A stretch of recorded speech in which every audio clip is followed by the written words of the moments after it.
single. This is not just a resting place on this journey called life. No, this is a purpose institution before you can become a husband or wife. You see, we as women strive to be that rib, someone's flesh of flesh and bone of bone, that good Proverbs 31 to be found, to be theirs and theirs alone. And men, they strive to be that leader that needs a helper, a man after God's own heart despite the stormy weather. But what we must understand is that God has a divine plan. And our singlehood is part of the workmanship He created for us to do.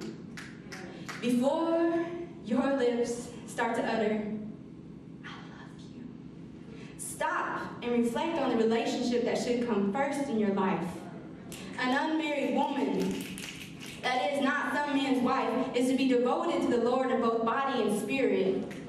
And an unmarried man, that is, before you become a husband, is to be concerned about the Lord's affairs, not to restrict, but that you may live in a right way with undivided devotion to the Lord.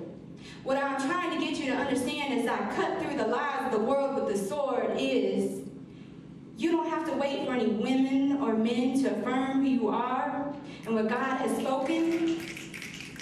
You are chosen. You have been called out of the darkness and into His wonderful light. There is so much for you to do right